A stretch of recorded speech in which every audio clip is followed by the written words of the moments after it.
All right, well, good evening, everybody, and welcome to the September 2022 session of the Richmond Art Gallery's Artist Salon series. My name is Kathy Tycholis. I am the Richmond Art Gallery's Education and Public Programs Coordinator. And on behalf of the Richmond Art Gallery Association, I would like to welcome you to this program that takes place on the ancestral territories of the Hunkaminam-speaking peoples. And I want to thank you all for joining us tonight from wherever you are Zooming in from. In a few moments, I'll welcome our guest, Vanessa Brown, for a presentation and a Q&A session with you. But before we begin, I wanted to just share a few housekeeping notes. For those of you who are new to the Artist Salon, the program is a monthly series of talks by art professionals held on the last Wednesday of each month. The goal of the program is to offer visual artists a mix of professional development tips, community building, and inspiration for artists to keep on making and growing in your art practice. The Artist Salon also exists as a Facebook group, providing resources for artists, mainly in the Lower Mainland, with posts about artist calls, professional development, local arts events, as well as a space for you out there to share your art events with each other. So you can find out more about the Facebook group, as well as view past recorded sessions of the Artist Salon series by visiting the Richmond Art Gallery website. So with the housekeeping out of the way, we are ready for an exciting talk tonight. And I want to introduce our guest, Vanessa Brown. Vanessa is the artist currently exhibiting at the Richmond Art Gallery with her project, That Other Hunger. It's on until November 6th, 2022. Vanessa works primarily in sculpture and installation, although is currently exhibiting textile and video work in her current exhibition with us at the Art Gallery. The root of her work draws from various sources, including landscapes, craft, feminized labor, gestures of comfort, ideas of escape, and liminal spaces such as holes and dreams. She has exhibited in Canada, Germany, Luxembourg, the USA, and Mexico, notably with solo and two-person exhibitions at Patel Brown, Toronto, the Esker Foundation, Calgary, Arsenal, Toronto, Projet Pangée at Montreal, the Western Front in Vancouver, and the Armory Show in New York. And she is represented by Patel Brown in Toronto.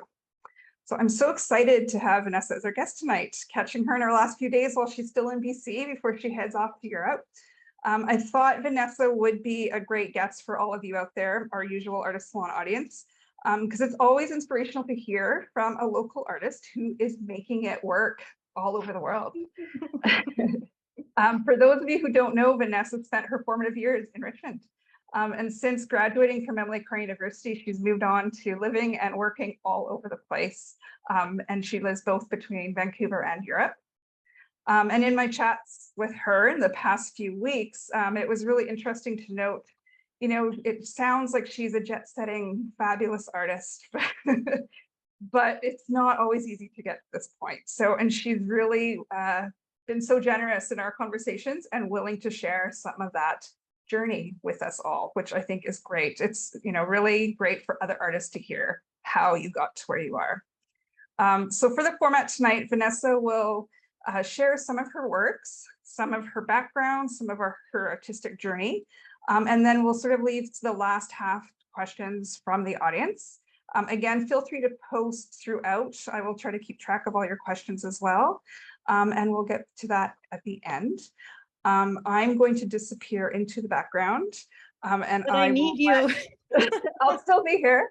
I'm just going to disappear for a while and I'm going to let Vanessa take over the screen. All right. Welcome, Vanessa. Thank you. Hi, everybody. I can only see myself now. And I did take a quick look at people's names of the participants, and it really is so great to see some familiar names. I really want to say thank you to Kathy and Melanie for organizing this and for being so supportive. I also want to say that practice makes perfect. I'm still perfecting my artist talks, so I get really nervous around artist talks. Excuse me if I get flustered. I really thought about organizing this talk in a way that would be really helpful for specifically emerging artists. It's really an overview, and some of the advice is probably really, really basic. Seeing some of the names in the chat made me feel, or in the participants list, made me feel a little self-conscious because I see some not so emerging names in there. But it's, you know, if I think about it, the talk that I want to give and the advice that I want to share is advice that I have to repeat to myself all the time. And I really feel like, you know, we are each other's best resources. This is going to be basically the point of the talk. You and each other, we're all our best resources. But without further ado, I'm going to share my screen. I'm going to share a slideshow. I might share some videos, and there's going to be a little bit of toggling back and forth. So I'm going to start my screen share now. So I'm calling this talk The Pie. And the reason why is because sort of the underlying idea around how this talk is formatted, or this kind of talk is formatted, is this idea of what makes living as an artist possible in my experience. The first thing, or something that comes up a lot, it's something that's come up a lot for me, and I'm sure probably everybody in this Zoom at this moment has been asked the following question: are you a full-time artist? And I just have to start here because I have to debunk this or express my full hostility toward this question. This isn't the question, by the way, that the RAG has put toward the Richmond Art Gallery has placed in front of me. It's just something that I feel should be addressed or looked at when we're giving these sort of professional advice kind of talks. I want you to know, if you don't already know, and maybe I need to even hear it myself, you are a full-time artist if you are full-time dedicated to your practice, period. That's it. I went to art school, and some people who graduated could be full-time artists right away because they were wealthy enough not to need other jobs. There's other people that are as dedicated or more dedicated than I am, and they're caregivers, so they can't be full-time in their studio. Full-time artist is really about barriers or lack of barriers. It's not about commitment. It's not about quality of work. So I just want to put that sort of first and foremost, because that is just so important for us to know and to hold on to. So going back, what makes living as an artist possible in my experience? I've made a kind of, I haven't shown you a pie diagram, but it is basically a pie of components of how I kind of put my practice together, the practical aspects. So yeah, again, as Kathy said, this is really not a talk that's about the kind of conceptual elements of my practice. It's really about, how do you have a practice? What are the components that make it possible? So I'm going to go through this list, and this talk's going to be kind of formatted around this list. But the first thing I'm going to highlight here is like privilege and lack of barriers. This is important. I'm a white cis woman. I am not a full-time mother or caregiver, or I don't face institutionalized racism. This is super significant and important to highlight because that can already be such a game changer in people's experience and access to things. So when I'm moving forward in this talk, this is something that I have to kind of highlight or start with. So yeah, elements of being able to do this is affordable rent.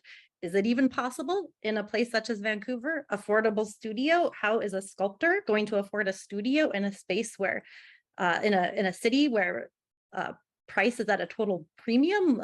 How do you do it? Flexible work / flexible boss, exhibition fees and artist talks. The pie part 2.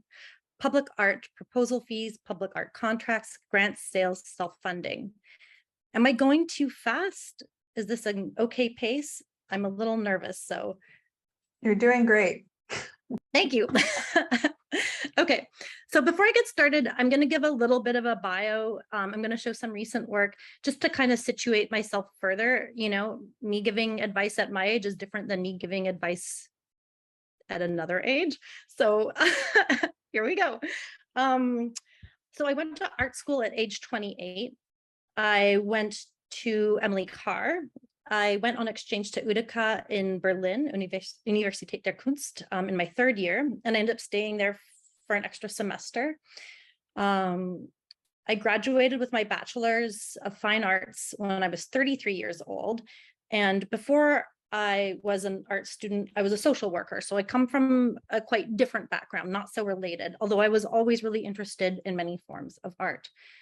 Yeah, and here are some recent projects.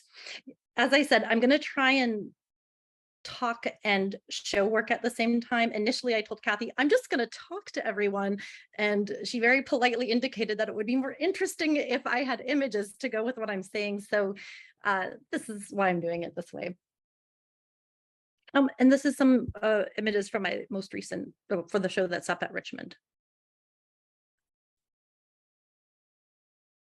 Student work, early studio practice, affordable rent, affordable studio. So yeah, the next set of images I'm going to show you are from this period here. And I was very lucky to find affordable rent through Craigslist in Vancouver. Sometimes postings that don't have an image of the house or the apartment that you're renting actually end up being not so bad and affordable. So if you're looking for a place to live, don't overlook the ones that don't have pictures of the place, because it might just be that the person doesn't know technology very well.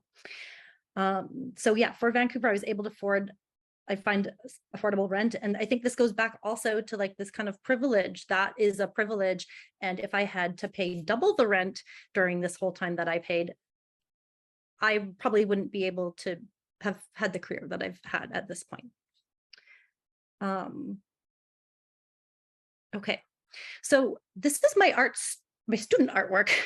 And one thing I found when I was at Emily Carr is that I really loved working in sculpture, and I loved particularly working in metal. I felt like metal had such an amazing capacity as a material to be pliable, to be adaptable, to be just surprising.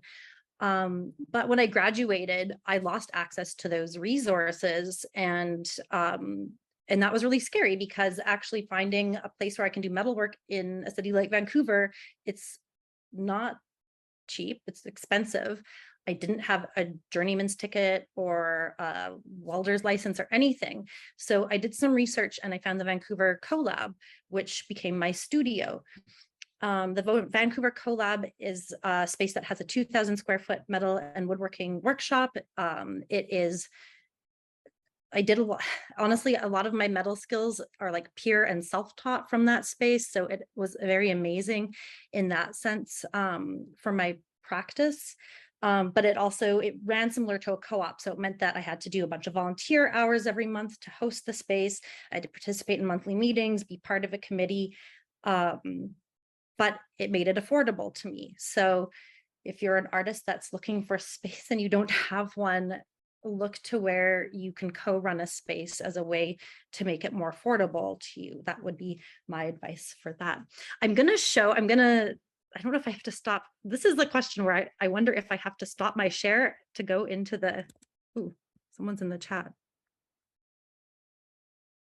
Oh, goodbye, thank you. I'm gonna just show one or two videos. Oh no, I'm gonna show all of them. I'm gonna show one or two videos of the workshop, just so you can kind of see what it was like for me. Oh, here I'm technically at Banff. I'm gonna play them, yes, one at a time. So this was so exciting to me because it really made the ability to continue working in steel sculpture possible for me after graduating.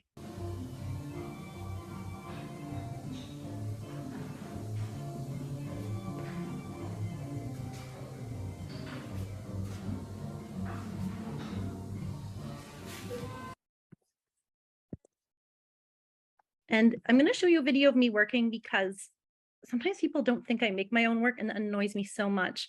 And I do make my own work. So here you can see me making my own work.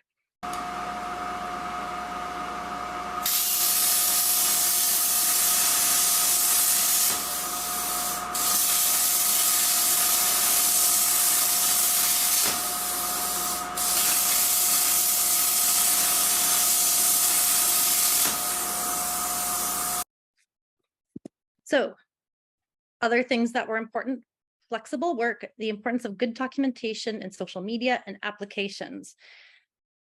Okay, so this is a show that I did in Toronto with Colleen Heslin at Aaron Stump Projects. I'm just gonna say it, Vancouver can be a hard place to crack as an emerging contemporary artist. I found it hard. I'm sure it's hard actually everywhere, but I found Vancouver to be particularly hard.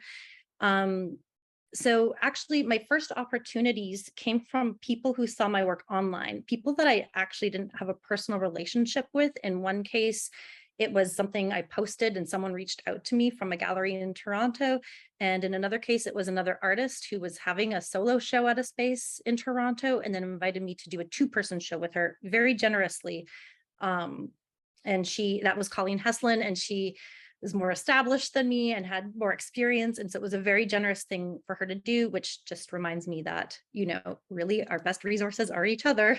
And so I kind of grown to say, use social media. It's a great way to share your work, except that honestly, that's how I got my first opportunities, was through people either coming across my website or coming across my my Instagram. I mean, I don't love to say it. I'd rather say that I don't know. I just like, I guess, I don't know, for some reason I feel a bit embarrassed about that, but maybe I should feel proud that people responded to my work and reached out to me that way. I mean, I do think that's kind of a beautiful way to connect, as actually through the work more than anything. Okay, I have pictures of me working because flexible work has been super important. When I was a social worker, I had a set schedule. It was a Monday to Friday position. When I graduated, I worked initially 3 jobs, 6 days a week for a few years. And that was really tough because that meant I went to my studio at night. I'd just bus to work or get dropped off at work in the morning and then bus and then come home like at 10 or 11. So those were really long days. And then I had Sundays and I could decide, do I exercise? Do I do laundry? Do I see a friend? Or do I have a longer work day in my studio? What was good about this kind of work? I mean, it was really exhausting. But I ended up in a position where I had a boss that let me take time off work in order to prepare for shows. If you have full-time work and you need to have that full-time work and that stability, it's really hard to do a 1-month residency. I mean, there are things, yeah, there's residencies, there's exhibitions, and it's great when a residency can offer a certain opportunity, but there's also a cost to taking opportunity, and that is leaving the life that you have behind in order to do that thing.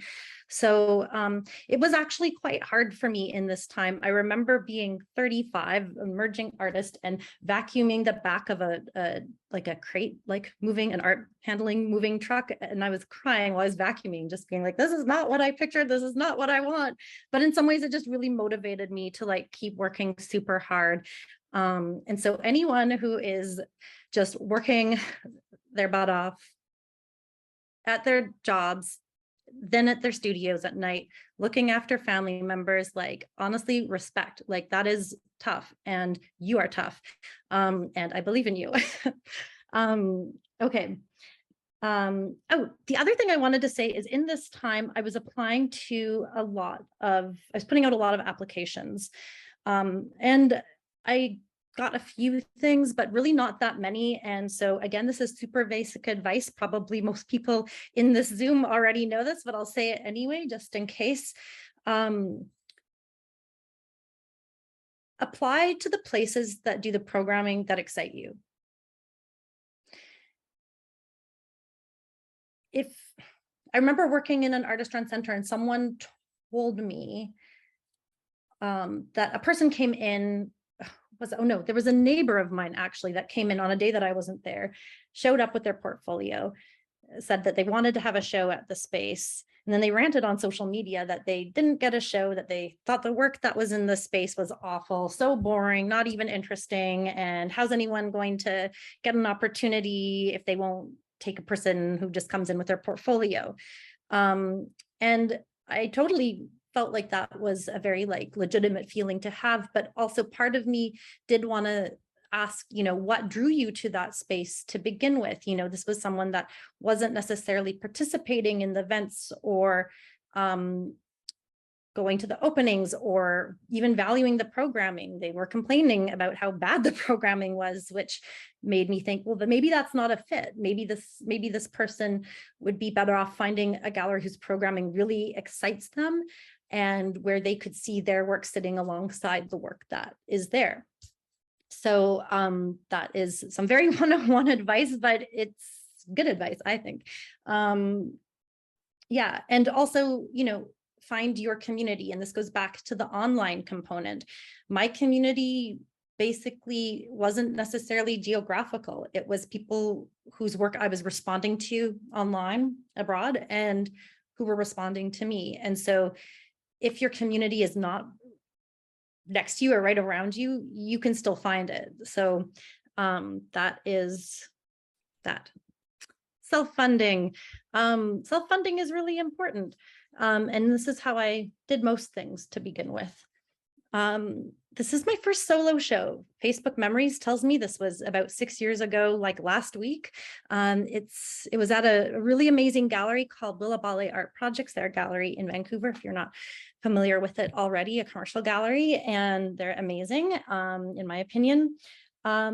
Yeah, so at this point, I haven't received any grants. I've applied, I haven't gotten any. I also applied to some residencies, didn't get them. Don't let not getting something stop you from making the work you want to make. It's important that you make your work. And even if it's not to the scale that you picture it, it's still important to move forward as best you can, I think.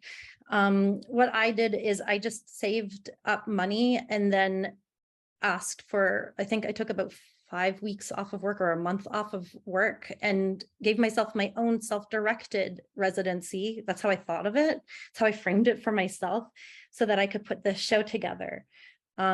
So, whether it's a master's program, a residency, or grant, you can get those things. And if you get them, that's great. That's what they're there for. But if you don't get them, find ways to give them to yourself.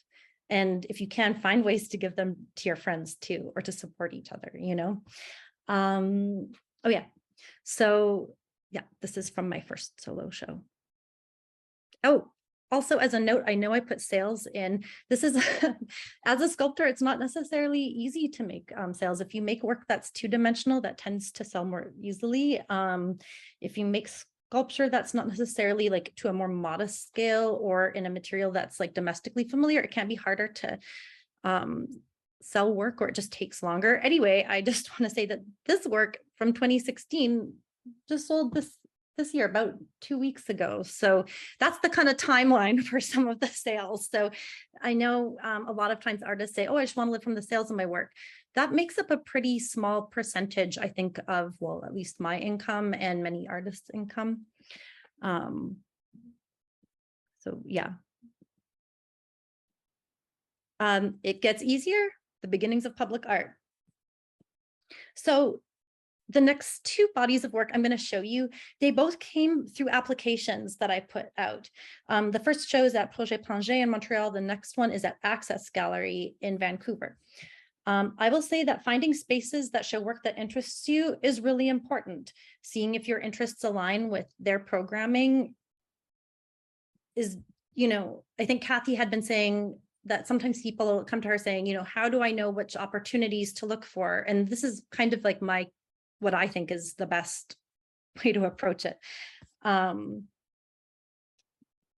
Yes. Okay. Yeah. And at this point, I still never gotten a grant. Anyway, but what happened is there was potential within my work that I didn't see myself for public art. Working in metal is a material that translates well to public sculpture. And it's really interesting because I have friends who I know would be brilliant at public artwork, but they often haven't been given the opportunity because they work in a different material that isn't really, well, I can tell you right now, if we blew something like this up to like 20 times its current scale or 100 times its current scale, it wouldn't be a good sculpture. It would be bad.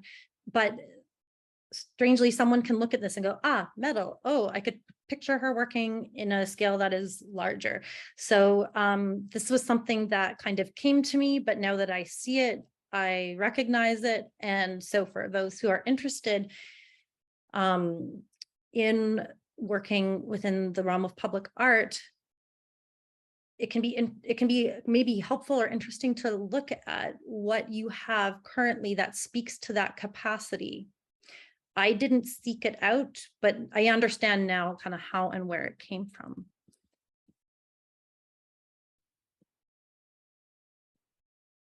So this is the show at Access. Again, this was a place that I applied to.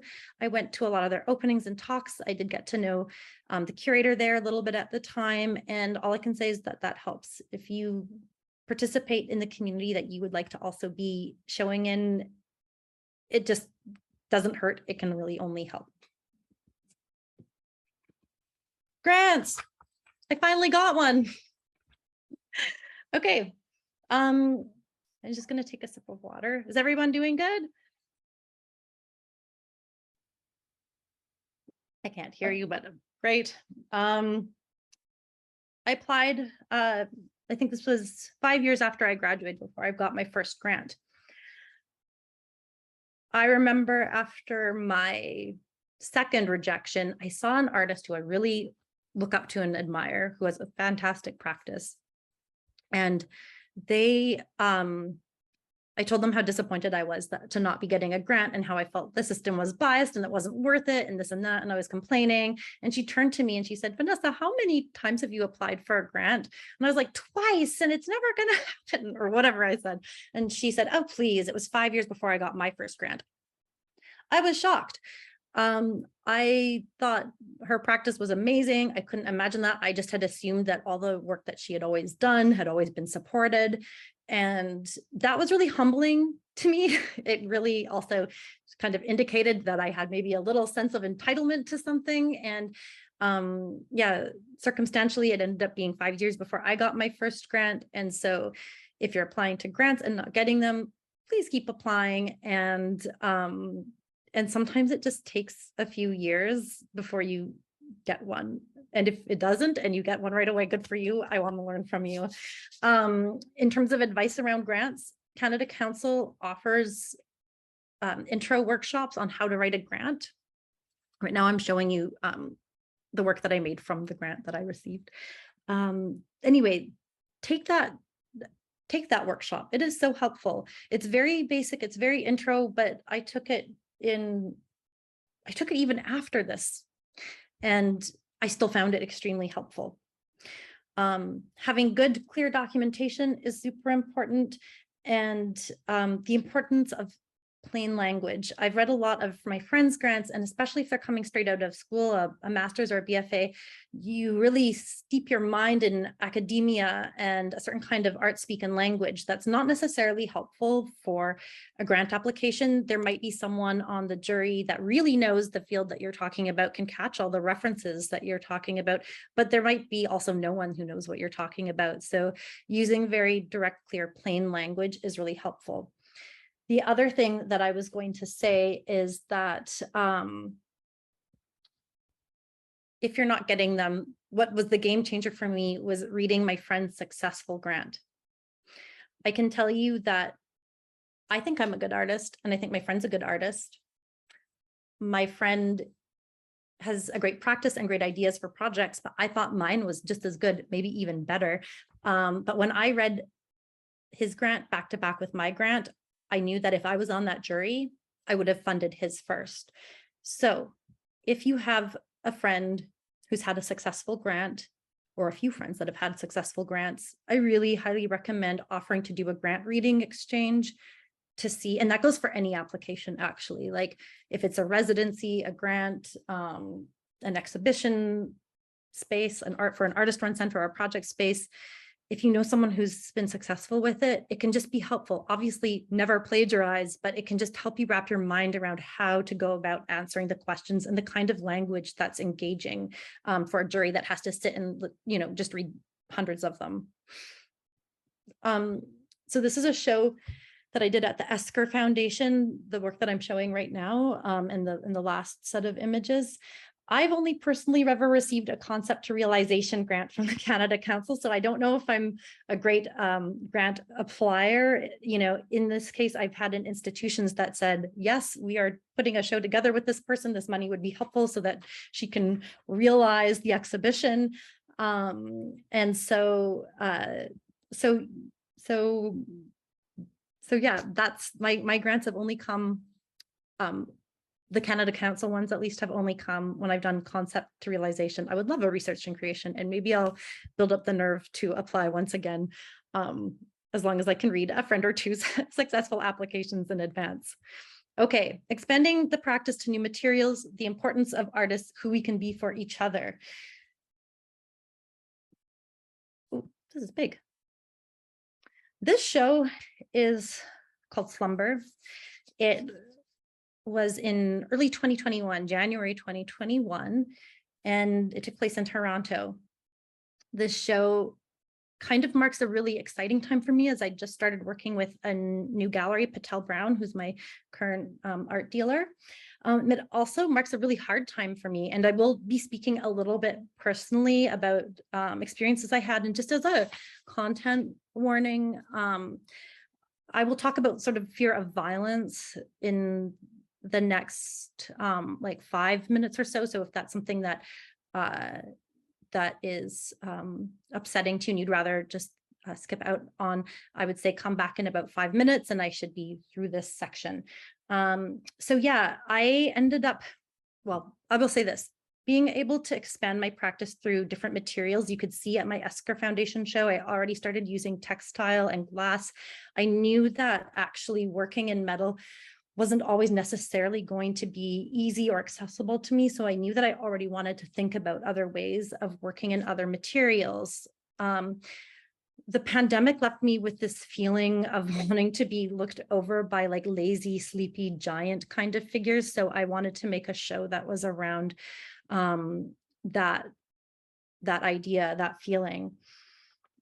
So unfortunately, when I was for like a few years at my studio, I actually, at the collab, I didn't feel safe. There was a person that was living there illegally who I couldn't possibly avoid because he lived there, who was bullying me and was extremely, had a temper that seemed to only be targeted toward me and maybe a handful of other people.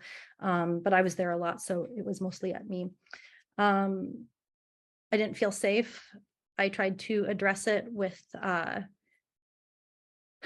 members of the community there, and there was very unsatisfying or disappointing response. It was at a point where I was getting friends or my partner to come and chaperone me while I was working because I didn't feel safe around this person. So I knew I had to leave, but I almost felt like I couldn't leave, because for me, leaving the collab meant leaving metal work, because I knew that there was really nowhere else in this expensive city to continue doing it, really. So yes, there's positive ways or reasons why we expand our practices. There's also like sad and kind of bad reasons why we sometimes have to expand our practices, but I do believe in trying to make it as beautiful and as good as we can. The reason why I bring up, so I had to move studios, but the reason why I bring this up, it really goes back to this idea that as artists, we are each other's like strength. There was a handful of people. There were about 3 other people that in solidarity with me worked toward building a new code of conduct. So at that workshop, the code of conduct only protected people's tools and projects, not each other. I wrote a reporting process, formed a complaint resolution committee, and then put together or coordinated an anti-oppression workshop. I couldn't do that all from being within the space. I'd already moved out of the studio just for my own feeling of safety. But for me, it felt very important to be committed to improving the space, because there were other people behind that did not feel very safe around this person. And it is, for me, a crime that the community as a whole didn't do better around making that space safer. But again, find your community, find your artists and the people within it. And like, you know, as artists, I just do feel like we shape the culture of the spaces that we exist in. So, you know, do we want to build toxic, gatekeeping, unsafe spaces, or do we want to be inclusive, encouraging, and intersectional? And, you know, that's maybe not, you know, a usual part of my artist talk. Usually I'm talking about the work, but there's a lot of work in the spaces that artists live and make art in, and we have a responsibility to each other in those spaces to be as good as we can be. And so yeah, I'm that was pretty personal, and thank you for listening. And yeah, that yeah, when I look at this work, I see both like something really positive, but I also am reminded of this very difficult time, and kind of this idea that, okay, I kind of have to transform my practice, whether I feel ready to or not. But I was still able to get a little bit of metal work done before I left. Exhibition fees, artist talks. What, did we just come full circle? So I'm going to share a little bit from my current exhibition. So another little piece of that pie that I talk about is exhibition fees and artist talks. I usually do a few artist talks a year. I'm always very nervous when I do them. And I think with practice over time, it gets slowly better, but I'm still never not nervous. So this is the work at the Richmond Art Gallery. If you haven't had a chance to see the show yet, I encourage you to go, because I'm proud of it and they've been great. I'm going to show you just a few videos too in a second.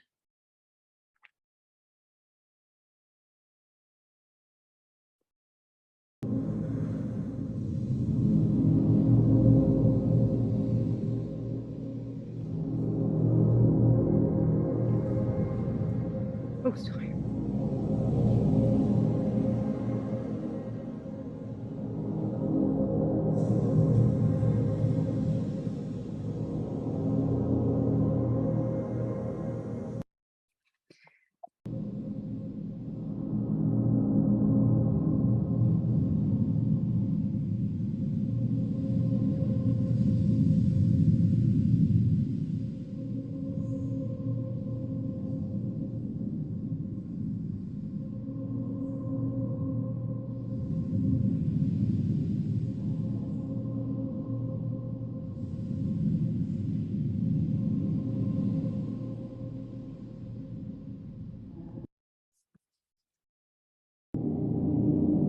Things after I was living, and things from the moment of now, now, now.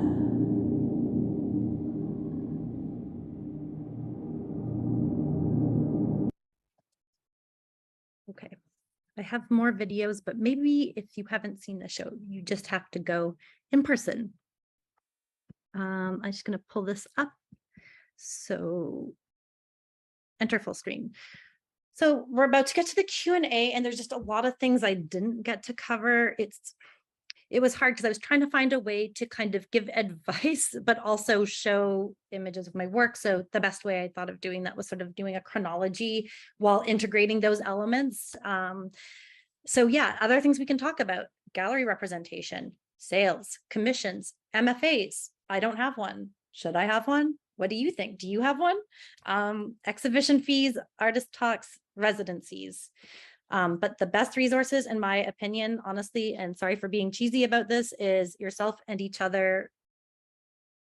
There's a lot to even discuss about this, but for now, I'm going to stop my share and just say thank you for listening. Great, thanks. Sorry, my room suddenly got very dark. That was great. Thank you so much. So we do have one question that we can start with from Sora. Vanessa, you were already given the Esker Foundation exhibition opportunity before receiving your first grant. And were you able to write that into your grant application, or was the grant application written without any exhibition lined up? Nope, I got it. That's a great question. And also, I just want to say, I wish we could all be like at a cafe together, like chatting. I really wish I could see everyone's faces right now. So Sora, thanks for your question. I got offered the Esker Foundation show before I ever got my first grant. I was in a meeting that I thought, or I got the way that actually that took place, again, the power of your online presence. I got contacted by Shauna Thompson from the Esker Foundation, and they said, oh, we'd love to do a studio visit. And I thought, oh my gosh, that's kind of cool. I guess they're just doing research, or maybe they want me to like do an artist talk or a public program. But it was just out of the blue, and we did a little interview, and then I was offered the show, and it shocked me. It shocked me, and it shocked and excited me. And then I got off of that call. It was a very short timeline. I was contacted, I don't know, like early November, and the opening was April or May the next year. And I had the Access Gallery show to do and Material Art Fair in Mexico City in January to do. I think it must have been November. I had like 4 months, 3.5 months to put together that show. It really was tough. But I wanted to do the most for the opportunity because it was such an incredible opportunity. As soon as I got off the phone with Shauna, I went and I looked at the Canada Council website, and it said, next application due like 2 days later. And so I got back on the phone with her and I said, could you write a letter saying that you're engaging me in this exhibition? They said, no problem. I wrote the grant and I was awarded it, but I was awarded it like the next March or something. So I already had to move forward with I already had to move forward with the with planning. And that's really hard because I knew by that point not to just say, oh, it's going to come or I have it. Like so far I'd only seen no's. So I didn't necessarily feel like, oh, I've got it in the bag, or I'll just start putting, $4,000 for that. No problem. Like, no, I couldn't do that. And so it was very tentative. So yeah, I hope that answers your question. Great. Another question from Kinga. How do you handle living in different cities, countries, rent-wise? And I know I had asked you this earlier this afternoon. I'm also curious, not just rent-wise, but studio-wise, considering you need a studio for doing metal work. Yeah. So I think that's a really great question. And part of me wants to be like, oh, if you want to do it, just do it, or go, a lot of it's coming from either opportunities that are residencies that I'm applying for. So I was in Denmark for 6 weeks last year. And so I did an application, and actually it was supposed to happen in 2020, but it ended up happening last fall. So Denmark was for 6 weeks there. And so in some cases, there's like a bit of a support because I get like a visa, or there might be a small stipend associated and like housing provided for that kind of thing. The other part that I'm going to mention that's really important, and I would say it's not impossible to move around, but in my case, I am in a relationship with another artist. Well, he's my husband, and he's European. So that takes care of a lot in terms of me being able to go to Europe and live in other places. There's like going back to kind of like lack of barriers and access. That's a huge thing, and I get really annoyed when someone's like, oh, if you want to do something, just try. Well, like, yeah, like obviously working your butt off is the most like the best way to achieve things, no doubt. Like I've had to hustle like nuts, but there are just so many ways in which I've also had a lot of privilege that I wouldn't otherwise have. The other thing about being in a relationship with another artist is that sometimes their contacts become your contacts. And so, I was in Berlin because my partner was at a residency. So I went and I lived with him, and then I went and left and did my own residencies. So a lot of it was hopping from residency to residency. We're here in Vancouver right now. We're very lucky to be able to stay with friends and family while we're here. But again, it's like finding affordable rent. If you don't have that, it makes it not possible, or it makes it so much harder. So I don't know. I hope does that answer the question? I have privilege to be able to do that. And then part of it is also, you know, working to put the applications together to get all the residencies to go these places. One place I lived last year was France, and that was what I considered a self-directed opportunity. I wanted to live somewhere remote, so I found a place on Airbnb that was in the countryside, and I spent my time there. So, you know, that was another case where I'm still kind of trying to give myself the opportunities I want to have if I don't find them already out there for myself. Right, great. And I mean, I think it's going to be tough any city for artists. But so, yeah, I think you do the best you can. Related to, again, funding and everything, Sora had a question in the Q&A. Any advice on shipping large and heavy sculptures across Canada and internationally? Don't do it. Yeah, that's a big one. The show that I did,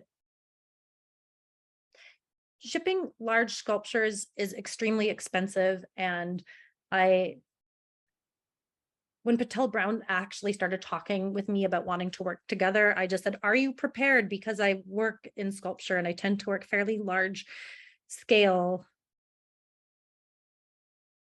So are you, you know, comfortable with the shipping costs? Because also large sculptures don't necessarily, they're not the first thing to fly off and get put into someone's domestic environment. So I would say that sometimes you can do things like, it is really good to think about the footprint of what you're doing. If you can make something that comes apart, that's great. As someone who worked a lot as a prep, I was very badly injured actually by a crate that was not well like balanced, like it was badly weighted within the crate.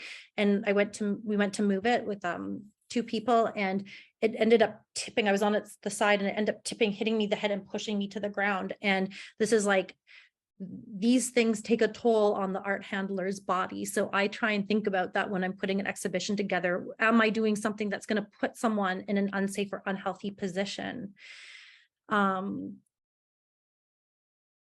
So that's something to think about. There's also ways of building exhibitions that don't have a huge footprint. So for example, Veils of a Bog that was at the Esker Foundation at the Western Front. There are these mobiles that are about like, I don't know, 13 feet by 6 feet, I think. They pack up in rods and pack flat. So their kind of footprint for shipping isn't as big. Even the Richmond Art Gallery exhibition right now is very light in terms of what it would require to be shown somewhere else. There's just the steel pieces and then videos. Then that's the other thing that I like about video. I mean, video is very new to me, but I like that I can kind of show it in many places without having to worry about that element. But that is really like it's a very legitimate concern to have. And I will also say that I've twice been curated into shows and then had that work curated back out because of the cost of shipping. Mm-hmm. So that's another thing. In one case, they picked a different work. And in another case, they just said, you know what, we looked at the shipping and we can't do it. And so that's also a reality. You might not be able to make a lot of money from the sales of sculptures, but if your sculptures can be read as being friendly for a public art opportunity, even if they're not in the material of a public artwork, I feel like the show Slumber that I did at Patel Brown, those aren't meant to go outside with the exception of one work, but a lot of those pieces translate well for a public art thing. So that's another way to think about, I guess, if you're not going to necessarily sell your work right away, or if it's unlikely to sell right away, you can think about the ways that it translates into other opportunities. Right, great.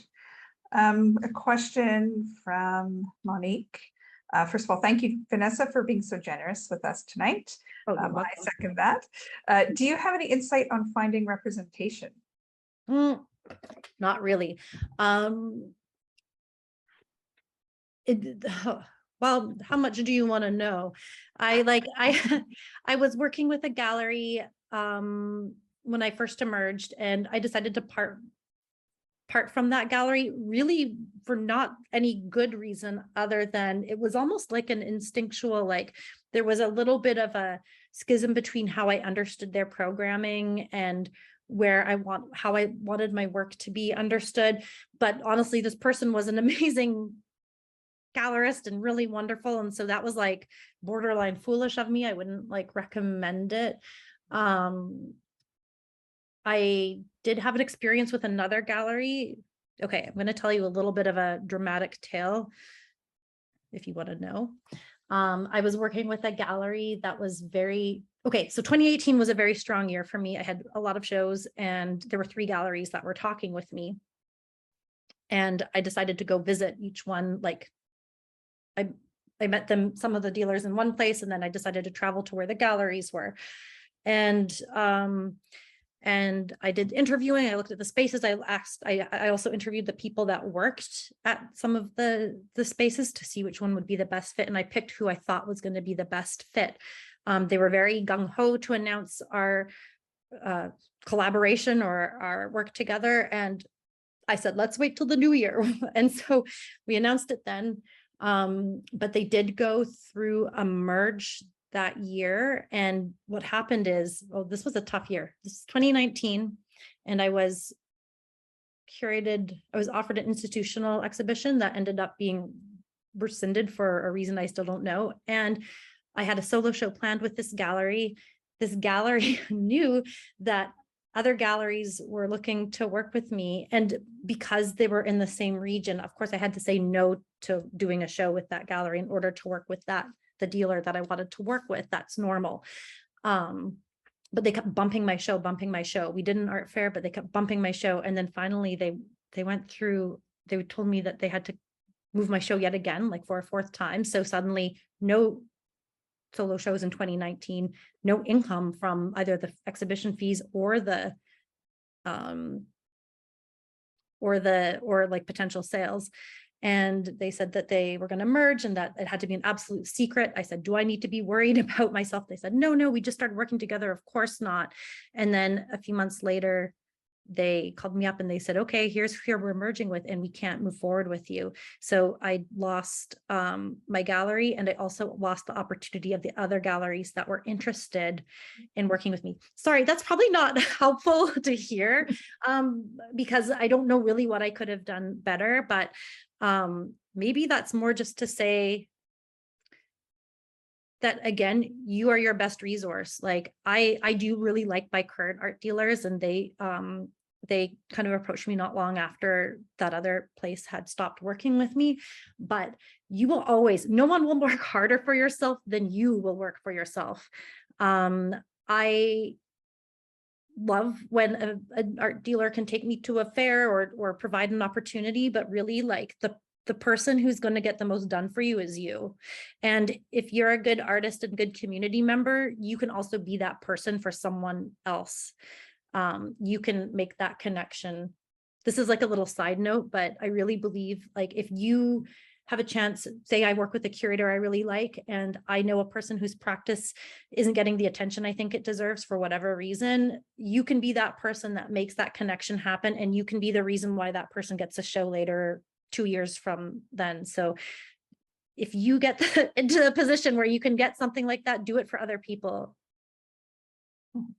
I think that's great, though, just in terms of hearing your negative experience. But I do think it comes down to those relationships and figuring out who you do trust and who you work with well, and making sure you keep working with that. You know, if there is a gallerist or a curator or another artist that you work with well, just again, trying to keep them in your circle. And I think that's important, as opposed to always seeking something bigger, better, because you also don't know who's looking at you. You know, I might stare at one art dealer or one gallery space being like, when will they pay attention to me? Why won't they look at me? And in the meantime, someone's approaching you. When I was in my first years coming out of Emily Carr, I wrote to like 3 different project spaces that were like just like peer run, and couldn't get like a studio visit, couldn't get like even like a show in a project space that was going to be, you know, open only on Saturdays from like 2 to 4 or something like that. And then I got my first opportunities were in Toronto from people I didn't know. So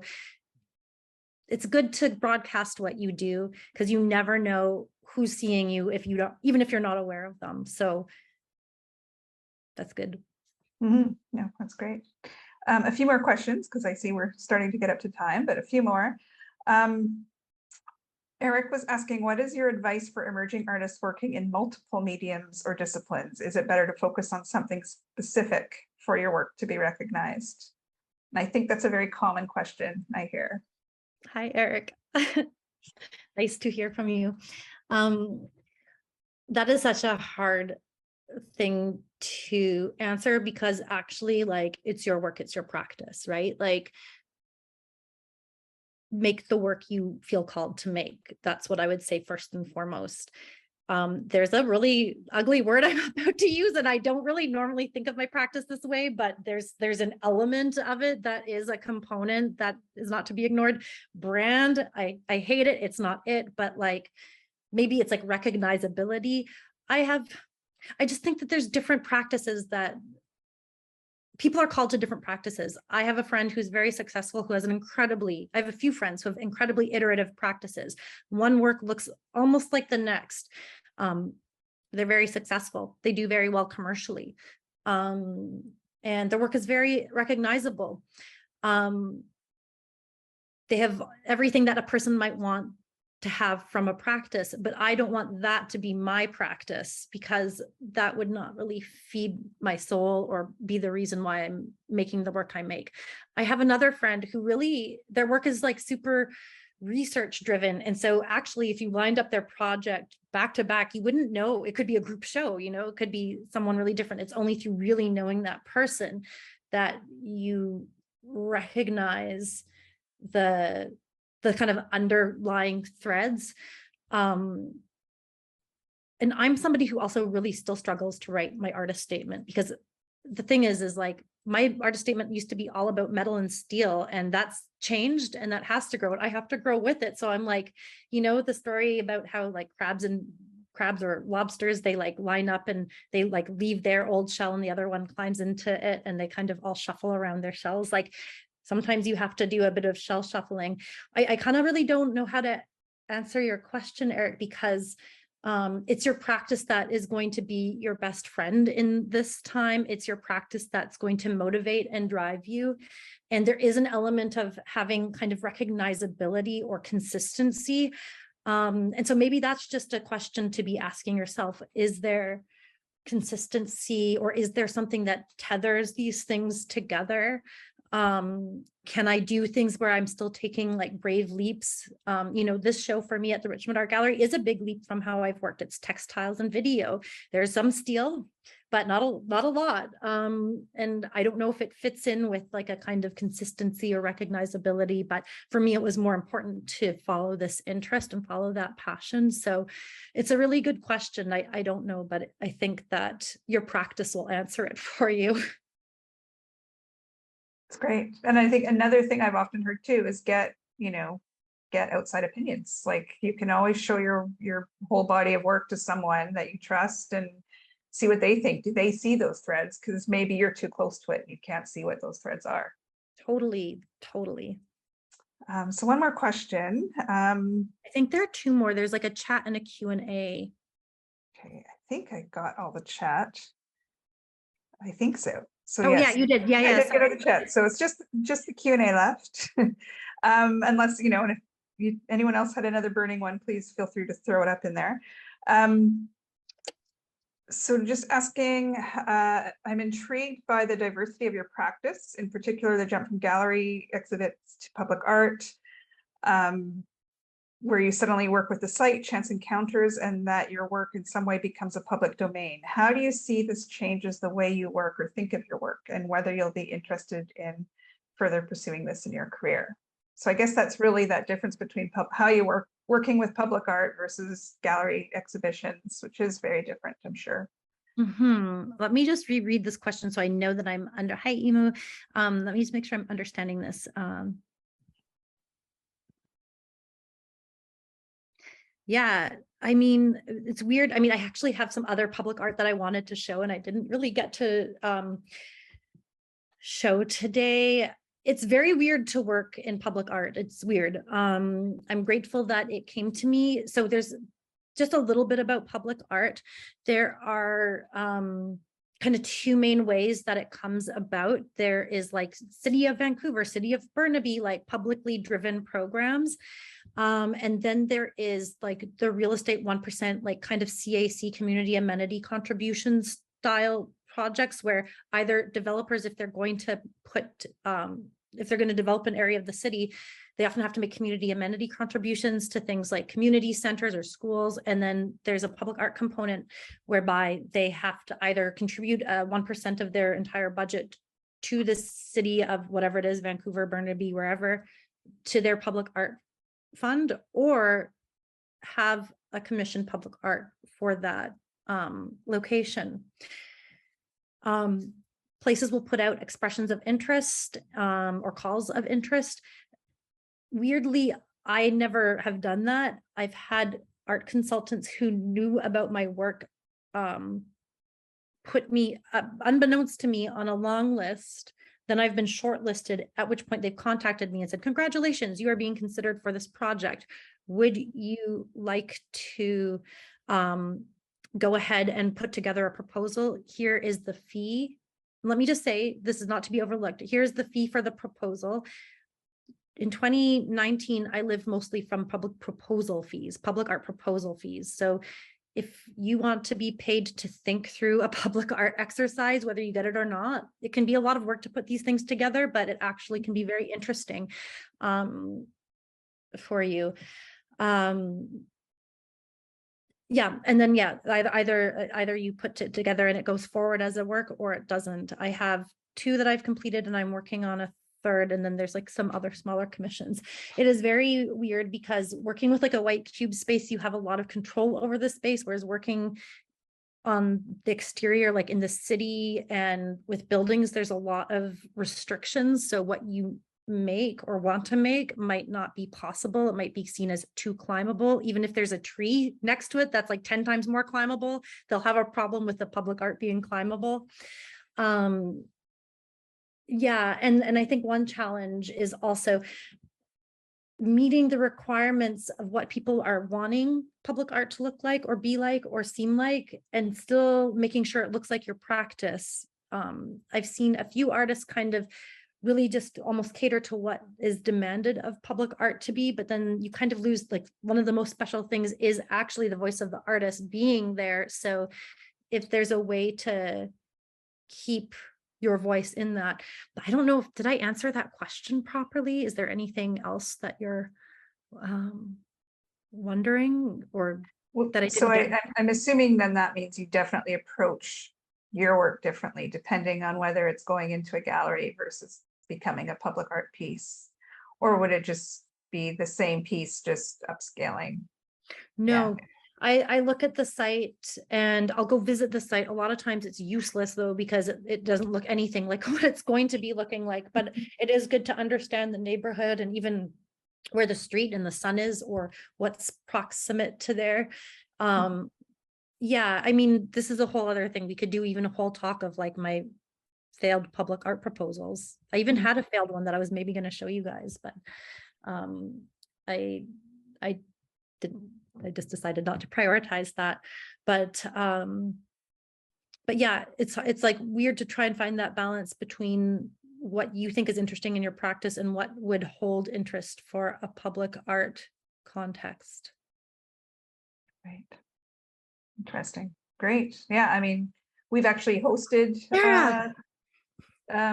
public art, how to apply to public art and that sort of thing. So, I mean, and everyone approaches it differently. Every artist approaches it differently, but I do think it is a very different way of working than your usual practice. But and I just realized that one of my project managers is in the chat here. So thank you, Sarah, for your message. I couldn't have done the one that I showed. So I have other projects, but the one that I showed, I really couldn't have done without Sarah, who is in this very own meeting. So thank you. Yeah, it's not just me. There's a team.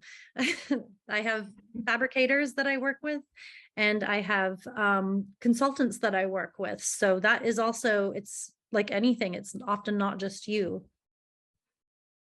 Mm-hmm.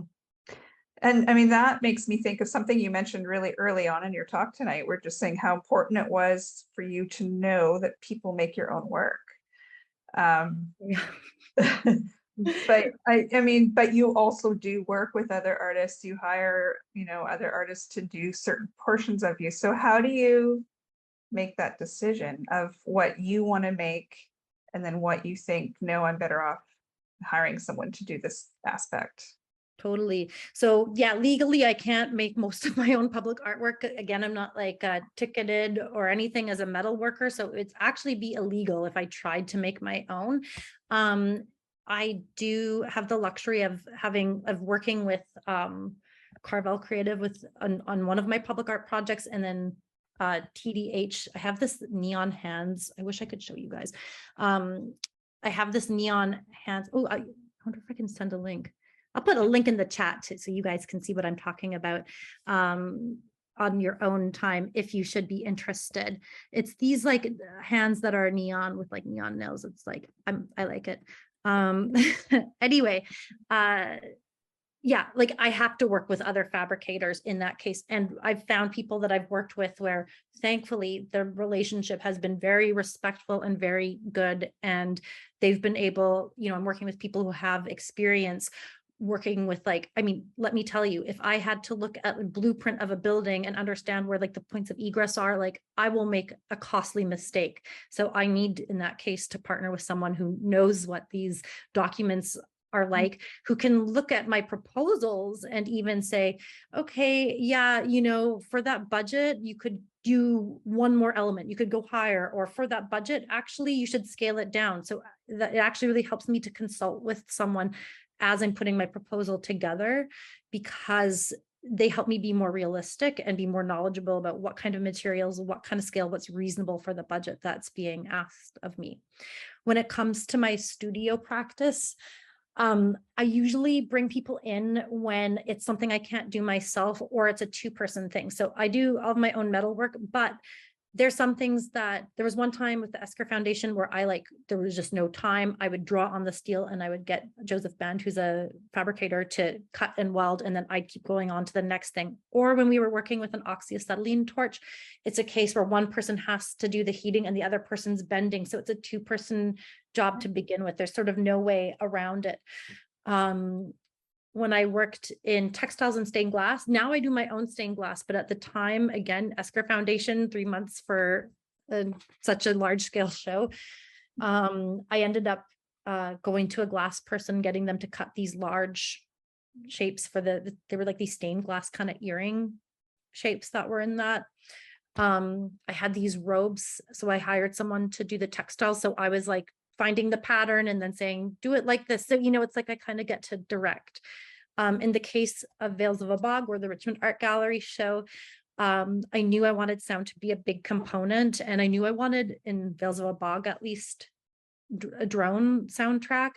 And so I actually reached out to a fellow artist that worked in sound, and they said, don't ask me, ask this person. She's the drone queen. And that was Michelle Helen Mackenzie.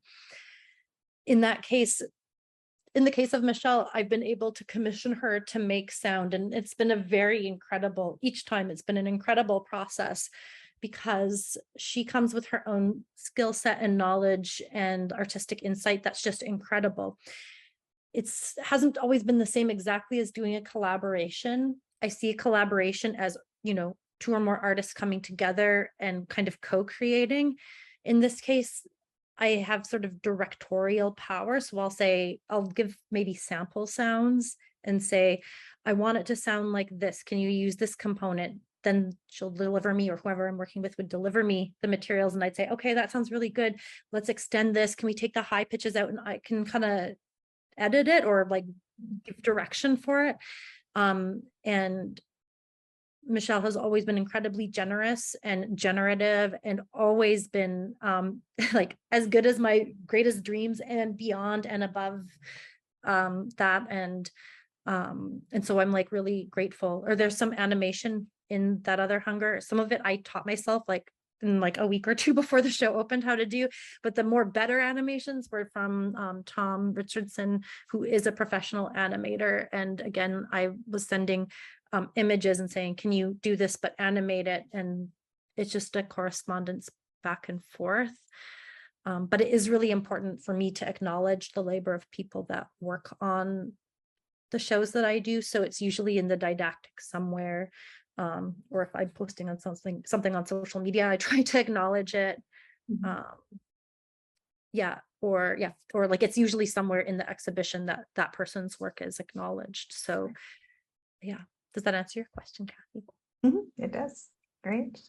Well, I see we're out of questions and we're out of time as well, but I just wanted to say a big thank you again, Vanessa. That was great. You were very generous with your stories. I think a lot of insight for artists, a lot of good tips as well. And I just want to wish you all the best. I know you're heading out back to Europe very soon. So have a great trip and more adventures and exhibitions that I'm sure are happening and coming.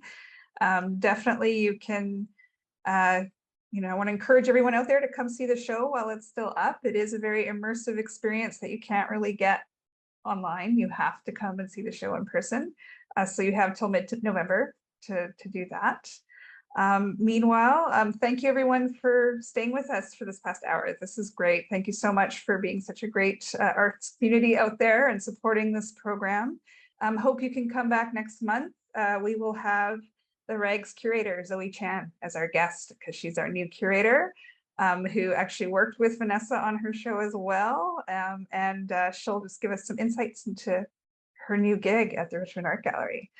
So we'll see you then. And again, thank you everyone out there. And thank you, Vanessa. Say good night for now. Thank you so much for coming, everybody. Thank you, Kathy. Thank you, Melanie.